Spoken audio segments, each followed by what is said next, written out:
اور مسلمان بھائیوں، اللہ تبارک و تعالیٰ کا لاکھ لاکھ شکر احسان ہے کہ اللہ تبارک و تعالیٰ نے ہم سب کو ایمان کی دولت سے نوازا۔ مزید اللہ کا کرم اور احسان یہ ہے کہ اللہ تبارک و تعالیٰ نے ہم سب کو اپنے فضل و کرم سے آج کا یہ خوشی کا دن عطا فرمایا۔ حضور اکرم صلی اللہ علیہ وسلم جب ہجرت کر کے مدینہ منورہ تشریف لائے تو آپ نے دیکھا کہ مدینے کے باشندے 2 دن خوشی مناتے ہیں۔ وہ 2 دن کے اندر کسی قسم کی کاروبار نہیں کرتے، کھیتی باڑی نہیں کرتے، اپنے آپ کو فارغ کر کے 2 دن خوشی مناتے ہیں۔ وہ 2 دن کے اندر کھیلتے ہیں، کودتے ہیں، میلے ٹائپ کا لگتا تھا، اور اس کے اندر الگ الگ اپنا ہنر اور اپنا کرتب دکھاتے تھے۔ حضور اکرم صلی اللہ علیہ وسلم نے پوچھا کہ یہ 2 دن کیا ہے؟ صحابہ کرام نے جواب دیا کہ یہ 2 دن ہم نے خوشی کے لیے خاص کیے ہیں۔ سال بھر اپنے بال بچوں میں مشغول رہتے ہیں، کاروبار میں مشغول رہتے ہیں، ہم نے یہ 2 دن رکھا ہے تاکہ پورا معاشرہ مل کر خوشی منائے۔ حضور اکرم صلی اللہ علیہ وسلم نے فرمایا کہ اللہ تبارک و تعالیٰ نے اس 2 دن کے بدلے میں تم کو یہ 2 دن عطا فرمایا ہے، اور وہ 2 دن عید الفطر اور عید الاضحیٰ ہے۔ یہ 2 دن خوشی کا ایمان والوں کے لیے، مسلمانوں کے لیے خوشی کا یہ 2 دن مقرر کیا ہے۔ یہی 2 دن عید کا دن شرعی اعتبار سے ہے۔ اس کے علاوہ جو بھی ہم نے عید کے لیے خاص کیا ہے اور اس کو ہم نے عید کا نام دے رکھا ہے، اس کا تعلق شریعت سے نہیں ہے، اس کو ہم نے اپنے طور پر بنایا ہے۔ لیکن مسلمان بھائیوں، آپ غور کریں کہ یہ خوشی کے دن کو بھی ہمارے لیے عبادت کی شکل میں رکھا ہے۔ عید الفطر آپ دیکھتے ہیں کہ رمضان المبارک کا 1 مہینہ مسلسل عبادت کرتے ہیں، اللہ کے حکم کے مطابق اپنے آپ کو ڈھالنے کی کوشش کرتے ہیں، اللہ کے واسطے اپنے آپ کو بھوک پیاس میں رکھتے ہیں، اپنی خواہشات پوری نہیں کرتے۔ پھر اللہ تبارک و تعالیٰ پورا مہینہ مکمل ہونے کے بعد ایک دن عطا فرماتا ہے عید الفطر۔ وہ خوشی کا دن ہے۔ وہ بھی کس طریقے سے خوشی منانا ہے کہ ہم نے جو عبادت کیے ہیں اس عبادت کے اوپر اللہ کے حضور شکرانہ پیش کرنا ہے کہ ہم نے جو 1 مہینہ روزہ رکھا، افطاری کیا، روزہ رکھا، تلاوت کی، تراویح کی ادائے تراویح پڑھے، یہ محض آپ کے فضل و کرم سے ہوا۔ آپ کا فضل شامل حال تھا جس کے بنا پر یہ ہوا، ورنہ ہمارے اندر یہ طاقت اور یہ قوت نہیں تھی۔ اس کی خوشی کے اظہار کے لیے عید الفطر منایا جاتا ہے۔ اور دوسرا عید الاضحیٰ ہے، اس کو بھی آپ غور کریں، عید الاضحیٰ کو۔ یہ عید الاضحیٰ، اس کے اندر بھی عبادت کا پہلو رکھا ہے۔ یہ اس بات کی طرف اشارہ ہے کہ عام قوموں کی طرح مسلمان قوم نہیں ہے کہ کھیل کود کے اندر اپنے آپ کو، اپنے دل کو بہلائے، اپنے آپ کو پھسلائے، اپنے بال بچوں کو مشغول کرے، بلکہ خوشی منانا ہے تو وہ بھی عبادت کی شکل میں، اللہ کی فرما برداری کرتے ہوئے، اللہ کی اطاعت کرتے ہوئے۔ اور مسلمان بھائیوں، آپ حضرات نے سن رکھا ہے یہ عید الاضحیٰ کا جو مہینہ ہے، اس مہینے کے اندر ایمان والوں سے متعلق 2 عظیم عبادت منسلک ہے۔ ایک حج بیت اللہ جس کی ادائیگی الحمدللہ ہو چکی، اور کچھ دن باقی ہے، انشاءاللہ آرام و سکون کے ساتھ ہوگا۔ دوسرا جو ہم سب اپنے اپنے مقام پہ رہ کر عید الاضحیٰ مناتے ہیں، عید الاضحیٰ یہ دن ہم مناتے ہیں، اس کے اندر ہم عید کی نماز پڑھنے کے ساتھ ساتھ ہم قربانی کے وجوب کو بھی ادا کرتے ہیں۔ یہ ہر سال ہمارے درمیان آتے ہیں اور ہر سال ہمیں دعوت دیتے ہیں۔ جب عید الاضحیٰ کا یعنی بقرعید، یہ بقرعید کا لفظ ہم نے اپنے طور پر گڑھ لیا ہے، پتہ نہیں یہ کب سے یہ چل پڑا ہے۔ کوئی لوگ بقرعید بڑی کاف سے لکھ رہے ہیں، کچھ لوگ بقرعید کو چھوٹے کاف سے لکھ رہے ہیں، بقرہ سے بقرعید۔ اور بقرہ اگر کہیں تو بقرہ کے معنی آتے ہیں بیل گائے کے۔ سورہ بقرہ قرآن پاک کی دوسری سورت سورہ بقرہ ہے۔ یہ کس نے یہ رواج دیا پتہ نہیں۔ اس کا اصل نام ہے عید الاضحیٰ، عید الاضحیٰ اس کا نام ہے۔ تو یہ عید کا دن یہ ہمارے درمیان ہر سال آتے ہیں، یہ ہم سب کو دعوت دینے کے لیے، یاد دلانے کے لیے۔ یہ دن اور ان دنوں کے اندر جو ارکان ادا کیے جاتے ہیں، یہ ارکان کیا ہے؟ یہ ایمان والوں کی ضمیر کو، دل کو جھنجھوڑتا ہے کہ یاد کرو تمہاری زندگی ویسے ہی ہونی چاہیے جو اس دن کے اندر جس ہستی کو یاد کیا جاتا ہے۔ حج کے ارکان ہو یا قربانی کے طور طریقہ ہو، یہ سب کے سب ایک بزرگ گھرانے جلیل القدر نبی سیدنا حضرت ابراہیم علیہ نبینا علیہ السلام، حضرت اسماعیل اور حضرت ہاجرہ کی یادگار ہے، اس کی یادگار ہے۔ حضور اکرم صلی اللہ علیہ وسلم سے صحابہ کرام نے پوچھا ما حاضل اضاحی یا رسول اللہ، اے اللہ کے رسول یہ قربانی کیا ہے؟ قربانی کی حقیقت کیا ہے؟ قربانی کی تاریخ کیا ہے؟ کہا سنت ابیکم ابراہیم، یہ تمہارے جد امجد حضرت ابراہیم کی یادگار ہے، ان کا طریقہ ہے۔ انہوں نے بیٹے کی قربانی پیش کی تھی، اس کے بدلے میں اللہ تبارک و تعالیٰ نے فدینا بذبح عظیم، اللہ فرماتے ہیں کہ ہم نے اسماعیل کی جگہ پر اسماعیل کا جان بچایا ایک عظیم جانور کی قربانی دے کر، ورنہ ان کے باپ تو چلے تھے قربانی کرنے کے لیے اپنے بیٹے کو، لیکن ہم نے اس کی جگہ پر ایک جانور کی، ایک دمبا کی قربانی دی اور حضرت اسماعیل کو ہم نے بچایا ہے۔ یہ واقعہ، یہ پس منظر ہم سب کو دعوت دیتے ہیں کہ تمہاری زندگی، تمہارا رات و دن، تمہارا شب و روز، تمہاری جوانی، تمہارا بڑھاپا، تمہارا بچپنا، یہ تمہاری گھر کی مستورات، یہ سب کو دعوت دیتے ہیں کہ ہماری زندگی حضرت ابراہیم کی زندگی ہونی چاہیے۔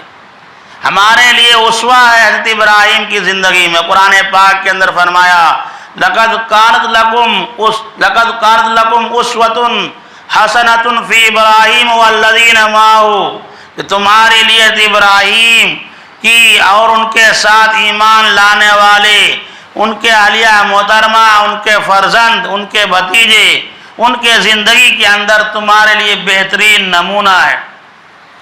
حضرت ابراہیم کو 80 سال کے بعد بیٹا عطا ہوا تھا، حضرت ہاجرہ جوان تھی، اسماعیل چلتا پھرتا 14 سال 12 سال کا لڑکا تھا، اور اللہ تبارک و تعالی یعنی اسماعیل پیدا ہوئے تھے جب حضرت ابراہیم کی عمر 80 سال کے تھے۔ اگر 12 سے 14 سال مان لیتے ہیں تو حضرت ابراہیم کی عمر 94 سال 92 سال ہوتے ہیں۔ اس عمر کے اندر اللہ تبارک و تعالی خواب کے ذریعے سے اسماعیل کو ذبح کرنے کا حکم دیتا ہے۔ قال یا بنی انی اری فی المنام انی اذبحک فانظر ماذا تری، کہا اے بیٹے میں نے خواب میں دیکھا ہے میں تم کو ذبح کر رہا ہوں، تم بتاؤ تمہاری کیا رائے، تمہاری کیا رائے؟ حضرت اسماعیل نے جواب دیا یا ابت افعل ما تؤمر سجدنی انشاءاللہ من الصابرین، اے میرے ابا آپ کو جو حکم ملا ہے اس حکم کو آپ کر گزریے، اس پر عمل کیجئے، انشاءاللہ آپ ہم کو صبر کرنے والوں میں پائیں گے۔ یہ دعوت ہے ہم سب کے لیے۔ اللہ کی طرف سے جب تقاضا آئے، جب شریعت کی طرف سے تقاضا آئے تو ہم سے اپنی محبوب سے محبوب ترین چیز اللہ کے راستے میں قربان کریں گے، اللہ کے راستے میں قربان کریں گے۔ اور انسان کو سب سے زیادہ محبوب ترین چیز اپنے نفس کے بعد اپنی اولاد ہوتی ہے، اپنی اولاد ہوتی ہے، بلکہ بسا اوقات اپنے آپ پر، اپنے نفس پر، اپنی اولاد کو ترجیح دینے کی کوشش کرتے ہیں۔ جب یہی اولاد بیمار پڑ جائے، پریشان ہو جائے، تو بوڑھے ماں باپ دعا کرتے ہیں، اے اللہ میرے بیٹے کو، میری اولاد کو زندگی دے، صحت دے دے، اس کے بدلے میں میری جان لے لے۔ یہاں تک انسان کہنے کے لیے تیار ہوتا ہے۔ یہ واقعہ بتا رہا ہے کہ جب ایسے حالات ہوں، شریعت کی طرف سے تقاضا آئے، اللہ کی طرف سے تقاضا آئے، تو محبوب ترین چیز کو قربان کرنا ہے۔ بیٹے نے جواب دیا، بیٹے نے دعوت دیا امت مسلمہ کو، ہر اولاد کو ایسا ہی ہونا چاہیے۔ حضرت اسماعیل ہے، حضرت اسماعیل نے یہ نہیں کہا کہ بے ابا میں سوچ کر، میں غور کر کے، میں فکر کر کے، میں سوچ کر سمجھ کر مشورہ کر کے بتلاتا ہوں، کیسے آپ ہم کو ذبح کریں گے؟ امی سے پوچھتا ہوں، چچا سے پوچھتا ہوں، مشورہ کرتا ہوں۔ کہا نہیں ابا، آپ کو جو حکم ملا وہ آپ کر گزریے۔ یہ ہم نوجوانوں کو یہ دعوت ہے، نوجوانوں تمہاری زندگی حضرت اسماعیل کی زندگی کی طرح ہونی چاہیے، اسماعیل کی زندگی کی ہونے چاہیے۔ جب شریعت کا تقاضا آئے، اللہ کا حکم آئے، تو اس حکم کو کرنے کے لیے فوری طور پر تیار ہو جائیں۔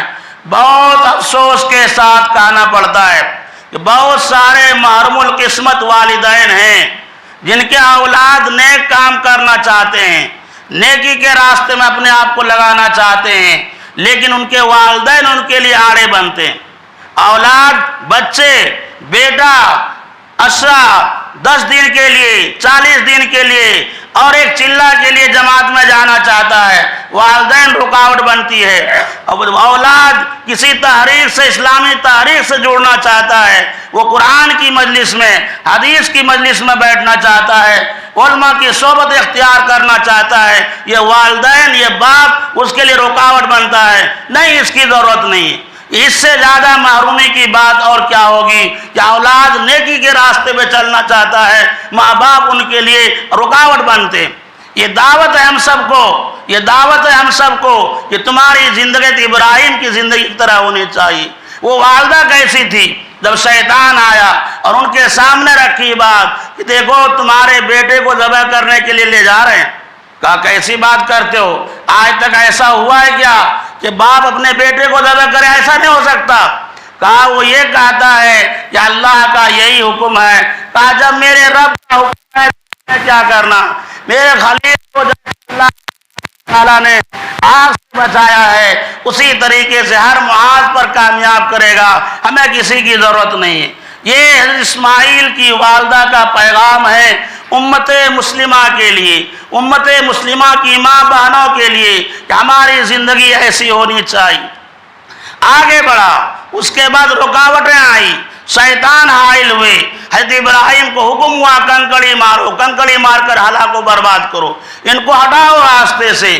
یہ اشارہ ہے امت مسلمہ کے لیے، فرائض و واجبات کی ادائیگی کے لیے، اللہ کے حکم پر چلنے کے لیے طرح طرح کی رکاوٹیں آئیں گے، طرح طرح کی رکاوٹیں آئیں گے، انسانوں میں سے بھی، جناتوں میں سے بھی، شیاطین میں سے بھی۔ تمہیں حضرت خلیل کی دعوت کو زندہ کرنا ہے، حضرت خلیل کے اسوہ پر چلنا ہے، حالات سے متاثر نہیں ہونا ہے، بلکہ اسی طریقے سے آگے بڑھتے جانا ہے جس طریقے ابراہیم نے اپنا قدم کو آگے بڑھایا تھا، اپنے قدم کو آگے بڑھایا تھا۔ ہم لوگ قربانی کرتے ہیں، قربانی میں دعا پڑھتے ہیں، دعا کو آپ دیکھیں ترجمہ کے ساتھ، وہ ترجمے میں کیا کہا گیا ہے؟ اِنَّا صَلَاتِي وَنُسُكِي وَمَحْيَايَ وَمَمَاتِي لِلَّهِ رَبِّ الْعَالَمِينَ۔ یہ حضرت ابراہیم کی طرف سے ترجمانی کی گئی ہے۔ اِنَّا صَلَاتِي وَنُسُكِي، میری نماز، نسکی میری قربانی، میرا حج، نسکی ومحیایا ومماتی میری زندگی، میرا مرنا، للہ رب العالمین، یہ سب کے سب رب العالمین کے لیے، رب العالمین کے لیے۔ قربانی اور وہ قربانی کے یہ حالات ہم سب کو اس بات کی دعوت دیتا ہے کہ ہم سب کی زندگی حضرت ابراہیم کی زندگی، حضرت اسماعیل کی زندگی ہونی چاہیے۔ یہ مال خون بہانا مقصود نہیں ہے، گوشت کی فراوانی مقصود نہیں ہے، جانور کو ہلاک و برباد کرنا مقصود نہیں ہے۔ قرآن پاک کے اندر اعلان کیا لَإِنَ اللَّهَ لُحُومُهَا وَلَا دِمَاؤُهَا وَلَٰكِنْ يَنَالُهُ التَّقْوَىٰ مِنكُمْ، لوگوں تمہارے جانور کا خون، اس کا گوشت یہ اللہ کو نہیں پہنچتا، یہ مقصود نہیں ہے، بلکہ یہ محبوب ترین چیز کے ذریعے سے تمہارے دل کے تقوی کو، تمہارے جذبات کو آزمانا چاہتا ہے۔ یہ جذبات، یہ دل کی خلوص، یہ چیزیں اللہ کو پہنچتے ہیں، یہ چیزیں اللہ کو پہنچتے ہیں۔ آج لوگ یہ کہتے ہیں یہ فلسفہ ختم کر دیا جائے، کیوں جانور کو برباد کر رہے ہو، کیوں زمین کو گندا کر رہے ہو، کیوں یہ کر رہے ہو؟ یہ اللہ کی طرف سے حکم ہے۔ اور حضور اکرم صلی اللہ علیہ وسلم نے فرمایا آج کے دن 10 ذی الحجہ کو اللہ کے نزدیک آدم کی اولاد کا سب سے بہترین عبادت قربانی، خون بہانا، یہ اللہ کو پسندیدہ ہے۔ اور یہ خون قیامت کے دن یہ جانور اپنے خوروں کے ساتھ، سنگ کے ساتھ، اپنے بالوں کے ساتھ اللہ کے حضور حاضر ہوں گے۔ بھائی آپ غور کریں، اللہ کے رسول نے یہ نہیں فرمایا گوشت کے ساتھ آئیں گے، چربی کے ساتھ آئیں گے، اور جو ہے پائے کے ساتھ آئیں گے جس کو تم مزے لے لے کر کھاتے ہو۔ کہا جو چیز تم پھینک دیتے ہو، بال ہے، ناخن ہے، چمڑے ہیں، یہ چیزیں جو تمہارے کام کے نہیں رہتے ہیں بجائے طور پر، یہ آئیں گے اور یہ تمہارے لیے قیامت کے دن آخرت کا سبب بنے گا، یہ تمہارے لیے کامیابی کا سبب بنے گا۔ اور جانور کا خون زمین پر گرنے سے پہلے اس کو اللہ کے ہاں قبول کر لیا جاتا ہے۔ اللہ کے رسول نے فرمایا فَطِيبُوا بِهَا نَفْسًا، لوگوں اس کو خوش دلی کے ساتھ کرو، اس کو اپنے لیے بوجھ مت سمجھو، اس کو اپنے اوپر بوجھ مت سمجھو، بلکہ خوش دلی کے ساتھ کرو، اللہ کا احسان اور کرم مانو کہ اللہ تبارک و تعالیٰ نے ہم کو اس لائق بنایا کہ ہمارے اوپر قربانی کو واجب قرار دیا ہے، موقع فراہم کیا ہے، اس لیے ہم اللہ کے حضور کی قربانی پیش کر رہے ہیں۔ اللہ تعالیٰ سے دعا ہے اللہ تعالیٰ ہم سب کو کہنے سننے سے زیادہ عمل کرنے کی توفیق عطا فرمائے۔